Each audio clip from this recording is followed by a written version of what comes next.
This weekend on the original Rochester Press Box. I'm Curt Smith, and I'll tell you who I think will be the American League MVP. I'm Dan Moriarty. There's a coach we're really lucky to have in town. I'm Toby Motyka. I'll tell you how the Sabres got their draft started a little early.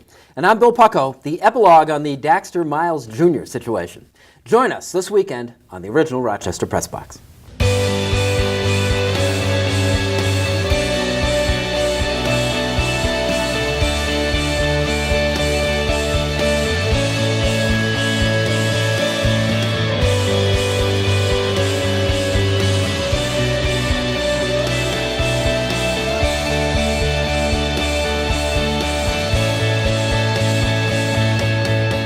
Hello, everyone, and welcome to the original Rochester Press Box. Glad to have you with you. Bill Pucko here. Dan Moriarty from Fox Sports 1280 joining us for John DiTullio. How are you, man? I'm doing great. All righty. Thanks for having me. Coming in for Mike Catalan. We haven't seen you in a long time, It's been way Toby. too. Having a baby will do that sometimes. It's been way too long. And I appreciate Back you from the having me disabled list. From The knee is 13 WHAM healed. News, Toby Motyka. And it's always our pleasure to re-invite, when the topic is baseball, we bring Curt Smith in. And Curt, I love it. I mean, author, professor, everything else you do, and you always tell me, it says, talking baseball is one of your real pleasures. Well, anything to pay the bills, but I do so for free for baseball. Yeah. After all. It's a good thing, because I was just going to dismiss you. Oh, not at all. No. Well, look, and I know your reluctance to talk politics. Yes. The situation in Indiana, now Right. that sports has kind of gotten in actively, the Religious Freedom Act. Do sports teams, organizations, private citizens, businesses have a right to try to impact what's going on in the state of Indiana? Well, they have a right, but not to be derogatory, not to be hateful, not to be malicious, and they have a right and an obligation, above all, to know the facts, which were in short supply this past week. Look, I spent a couple of years as senior editor of the Saturday Evening Post, which is located in Indianapolis, so I have a great affection for the Hoosier State. And what we have seen here this past week, as we saw recently in Ferguson, Missouri, are mobs, pure and simple, a lunacy of the left, people that come, are recruited, people who feel, not think, who are totally ignorant of the facts. In Ferguson, in fact, it was the police who were right, not the people who said that they raised their hands. There were no hands that were raised. In fact, the Department of Justice said so. And in this week, in terms of thousands of people flocking to Indianapolis because of this discriminatory bill, there was nothing discriminatory about it. Nothing was referred to in the law that could be even remotely construed to be discriminatory. It was to ensure, rather, that people of faith in the United States, and George Gallup has said that America is the most religious, developed country in the world. People of faith in this country don't let Uncle Sam, the federal government, trod over them. That they have rights too, and that's what was at stake. So I think the people that came here this week to Indianapolis should be ashamed of themselves. And moreover, the reporters, particularly the networks and the New York Times and the Washington Post, the prostitute press, my goodness, they make Heidi Fleiss look pristine. Really should be ashamed, because they invented facts. They ignored really the nub of the matter. Had nothing to do with discrimination. Had everything to do with freedom of religion. But it says right in there, though. I mean, that businesses can do this. Doesn't say You that. might as well give businesses blank permission Doesn't say to that. just disregard the Constitution. Doesn't say that at all. What it says is what Bill Clinton said in 1993, that we are, in fact, to quote him, we are a people of faith, and that people of faith have rights too, and that they should be able to sue if the federal government dictates to them that their faith should not be represented in their place of work or in the public square. The one place where I feel like the Bill Clinton reference differs here is that was made, correct me if I'm wrong, in after a couple of Native Americans had been fired from their jobs because of their faith, I believe so. I feel like these laws, they exist all over the place. Indiana isn't the only one with one of these laws. I think a lot of times they're accompanied by other laws that can, again, please correct me if I'm wrong, that also protect the rights of other people, like the LGBT community. It kind of, they are at one in the, it doesn't have to be one or the other. So I think that this could all be just washed away with if this was accompanied by laws protecting the people that a lot of folks think are going to be discriminated against because of this religious freedom law. Well, you can argue that, the nuances, I think, but every religion should be represented in this country. Native Americans who practice their religion, the 80% of Americans who call themselves Christians from time to time might be represented as well. But I think the focus this week was so lunatic and so hysterical and so over the top and so biased, so incredibly malicious, that I think people look at this and it gives them, I think, a true unveiling of what liberalism in this country has become. Well, activism is generally a good thing, though, don't you think? They're going to wind up changing this. Not when it makes a mockery of the truth. They're going to have a slight alteration. We don't know yet what the exact language will be. We'll continue this discussion as we return to the original Rochester Press Box.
Danny, to kind of tie it into sports a little bit, we're seeing sports organizations, the NCAA in particular, the state of New York, is just the University of Connecticut basketball team has said we're not sending people to the Final Four because they're in Indiana.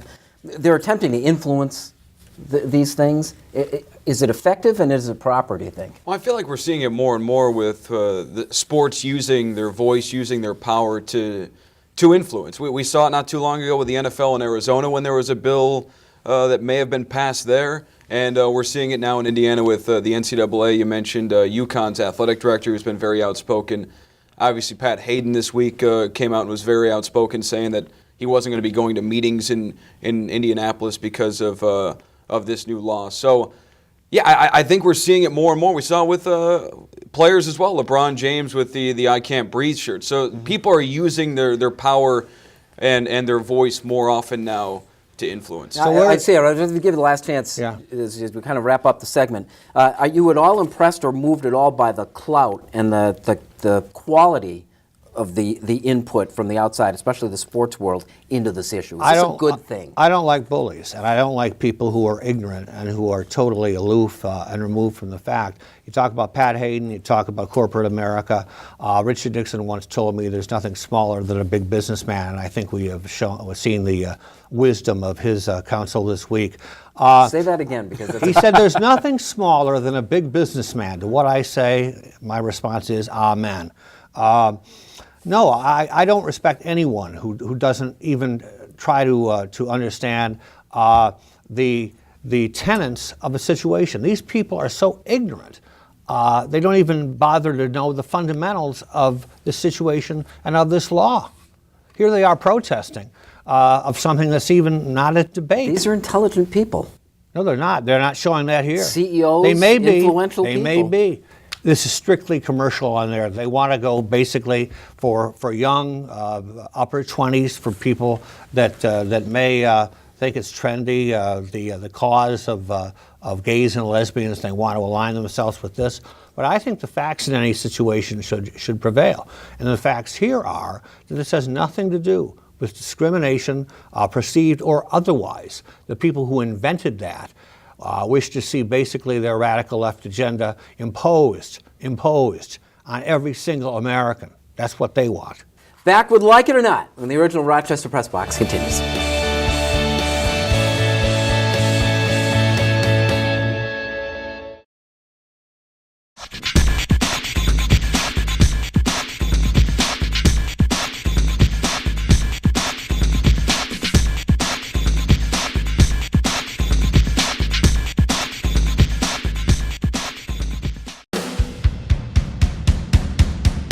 Welcome back to the original Rochester Press Box. Let's talk a little baseball. Like it or not, Toby, the Cubs or the Mets? I'm sorry, the Cubs or the Red Sox were both going off at 6-1. The fact that you said the Cubs are going off at 6-1, how long has it been? And I know things change over the course of history, but what are we up to now? 117 years? Something along those lines? Needless to say, I like the Red Sox a little bit more at those odds. There's at least a little bit of recent history there. A team that failed when they had high expectations and a good roster. They fell to the bottom of the division, and then what happened next year? Done. They're back in the World Series. I feel like they have better odds. I like a lot of the moves they made. I'm not crazy about their starting rotation, which obviously when you get down to it is probably what's going to win or lose you a playoff game or a playoff series. But I've seen it too many times with the Red Sox in recent history to say that it can't be done again. Whereas the Cubs, come on, 6-1. The quote that accompanied the Cubs going at 6-1 was from Las Vegas. They said that the people betting on the Chicago Cubs have built casinos in Las Vegas. There's just don't make that bet. The payout's not big enough for the actual potential of winning that bet. Just Curt, what do you think? Do they go worst to first or worst to first? The Sox, this is an intriguing club. They have a wonderkind in center field in Mookie Betts. My early preseason choice for most valuable player in the American League. But this doesn't mean the Red Sox can go beyond the American League East. I think they can win the AL East. I'm not sure that they have the pitching to go much beyond that. It's going to be a fascinating year, both with the Cubs and the Red Sox. Both at least have potential for the future, but the Cubs, it seems to me that ranking is a triumph of hope over experience. Danny, like it or not, Mets or the Yankees? The Yankees at 18-1 are actually considered a worse team than the Mets at 15-1. Well, I'm still trying to get past the whole Cubs 6-1 thing. Well, I'm a Yankee fan. I can't get behind this Yankee team and be the guy waving the pom-poms saying that they have any shot to be anything this year. There's way too many ifs that have to go along, like, oh, well, if the pitching staff stays healthy. Well, every single one of those guys has question marks. Yeah. So, yeah, if the pitching staff stays healthy, the Yankees, they may have a chance. But like I said, every single one of those guys on the staff has question marks. The Mets, I mean, yeah, they just lost Wheeler, but obviously they're getting Harvey back this year. I can't really get excited about either New York team at this point. Doesn't it bother you that the Mets are considered better than the Yankees? No, because I'm pretty down on the Yankees at this point. Even as a Yankee fan, I'm more excited to watch the Red Sox. Yeah, the pitching is iffy, but in that ballpark with that lineup, who doesn't want to watch those games? They're going to be winning games 9-7. Well, I want your team. Talk about them, the Minnesota Twins. Well, we obviously have a vested interest here in Rochester. Yeah, for sure. Well, we look at the Minnesota Twins and we keep on wondering when the big two are going to get up to the big leagues, or here in Rochester first. I'm talking about Byron Buxton, Miguel Sano. These guys, I know. Just for a week. Just give them to us for a week. They're super prospects. Byron Buxton's being dubbed Mike Trout 2. By his own teammate Torrey Hunter, and also by a lot of MLB scouts who say at this time he's farther along than Trout was, which is just kind of mind-numbing when you think about it. Sano is one of the best power-hitting prospects in the game, compares as a third baseman to a guy like Miguel Cabrera in terms of the sheer pop he has in his bat. They have some pitching prospects too. Those guys aren't up in the big leagues right now. I don't know the Twins' odds. I'm not going to look up the Twins' odds. That division is really, really good. There's money to be made there. Yes. Yeah, absolutely. Big money. You never know. And hey, when those guys come up, the game changes for them. It really and truly does. But until then, they have too many placeholders. They got some good young pieces in place. Dozier just signed. Santana, who was here for a little while last year, is a really nice-looking young player. A couple nice young pitchers, but for now, most of the talent's in the minor leagues, and a little bit here in Rochester. Myers still here. We'll see how those guys do. Cool. Curt, like him or not, Robert Manfred, the new commissioner. Well, it's not like he has a tough act to follow. He has no act to follow in Bud Selig. But separate from that frame of reference, I think Rob Manfred is off to a terrific start. He recognizes that the problem for baseball isn't in the counting house where they're making money head over foot, but on the field. And he has brought about some common sense reforms in terms of the batter not being able to step out of the box, the pitcher having to throw the ball within a specified time, and I hope at least enforcing the strike zone so that every pitch count goes to 3 and 2. He's going to see how these work. I think the players had better play along, because if they don't, what I think you're going to see next year is even more draconian change, and I think the players understand this. To me, Manfred looks like a man who means business. Just to use your great influence on him and convince him that the all-star home field advantage thing is a really bad idea. No, it's not. It's the only reason people watch. Do we agree on anything? We both like coffee. Do we not? Good. Coffee is good. We do like coffee. Coffee is necessary. Unfinished business when we return.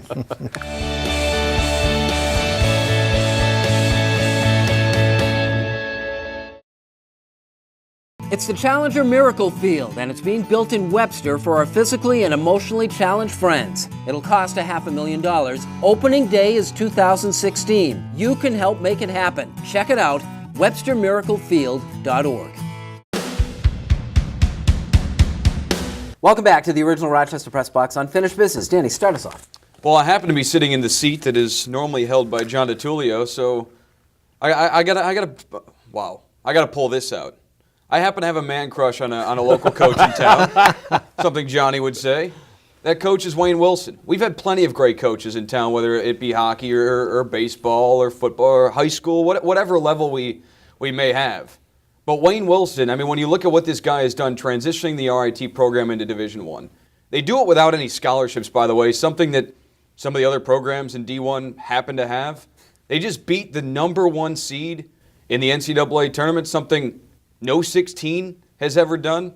And what, going back to 2010, they got themselves into the Frozen Four, and now with this brand new Policini Center at RIT, to get yourself back into the NCAA tournament, prove that first time around wasn't a fluke, win a game, not only win a game, but beat the #1 seed in the tournament. Kudos to Wayne Wilson and the RIT Tigers. They play a fun brand of hockey. If you've been to the Policini Center, you know exactly what I'm talking about. If you haven't, you may go out there next year because of what you saw hopping aboard the RIT Tiger train in this year's NCAA tournament. How can you not get excited about a David versus Goliath when that David is right here in town knocking off some of the big dogs in Division I hockey? So, hey, kudos to Wayne Wilson and RIT.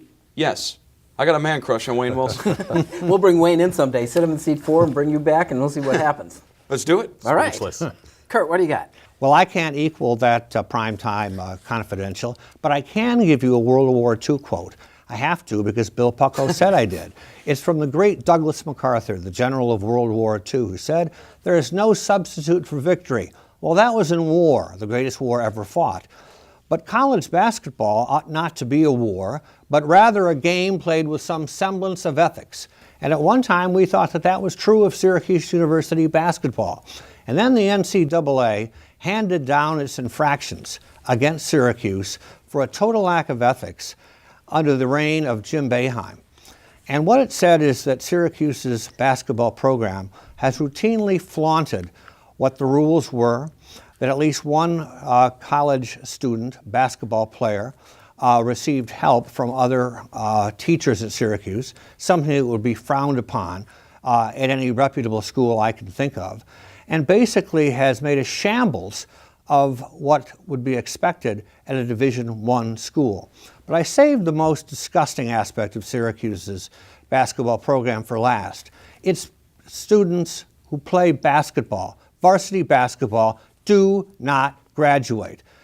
Boeheim has been basketball coach at Syracuse for more than 30 years, and year after year after year, his graduation rate have been among the lowest in Division I basketball, in the 20s and 30s and 40s, far below, for example, the marvelous example of Joe Paterno, the football coach at Penn State, who routinely, week after week, year after year, more than 90% of his players graduated. One might think that Syracuse could win and at the same time be ethical. Maybe that will happen under a new coach. All righty, Kurt. Toby? It's hard to follow that up, but I'm going to go back to RIT for a little while, in a way. Dan talked about Wayne Wilson getting this team into the NCAA tournament. Well, Wayne was lucky enough to have one outstanding player, multiple outstanding, but one in particular, a guy named Matt Garbowski. He's a Hobie Baker Award finalist, top 10 college hockey player in the entire country. Now he's a Rochester American. The Amerks signed him to a contract for next season in the AHL, and he'll finish out the rest of this year on an amateur tryout agreement. Here's the thing about Garbowski. While the Sabres are tanking and he gets to audition with the Amerks, this is a move that will eventually help Buffalo, in my opinion. If you watch this guy play, he passes the all-important eye test. The numbers look great. He's the best defensive forward in his conference, one of the best face-off men in the country, and for a smaller guy, he plays with a lot of guts. He is exactly the type of player that the Buffalo Sabres will be able to use at the next level as they continue to transition. And I guarantee you, if people had their eyes on Garbowski 4 years ago, he would have been drafted pretty high. The Sabres just got themselves an extra draft pick in Matt Garbowski. It'll be fun to watch him develop here in Rochester a little more than he already has at RIT. Remember the immortal Daxter Miles Jr., right? You know who he is? Daxter Miles Jr. is that freshman from West Virginia that shot his mouth off prior to playing Kentucky in the NCAA basketball tournament, said Kentucky's going to come out of the game with us at 36-1. Well, Kentucky beat West Virginia by 39 points, doubled him up. Now, to his credit, Bob Huggins, the coach of the West Virginia team, totally backed his kid, saying, I'm glad he wasn't the kind of kid, I think the term he used was hiding under a chair, that he wasn't afraid of Kentucky. Where this story goes wrong is after this game was over, you couldn't find Daxter Miles Jr. to ask him the questions that everyone wanted to ask him. Are you sorry you said this? He pulled the Marshawn Lynch, and I think his quote was, he said, every time they asked him, he said, they played great. This is the point where Huggins should have come into that locker room, grabbed him by the back of the neck, sat him down on a stool in the middle of that locker room and said, answer the questions. That's when a teaching moment comes full circle. That is our program. Danny, thank you very much. Good job. Thanks for having me. Good to have you back, Toby. Great to be back. Curt, a pleasure as always. Thank you. A pleasure to be here. Thank you for joining us. We'll see you next week on the original Rochester Press Box.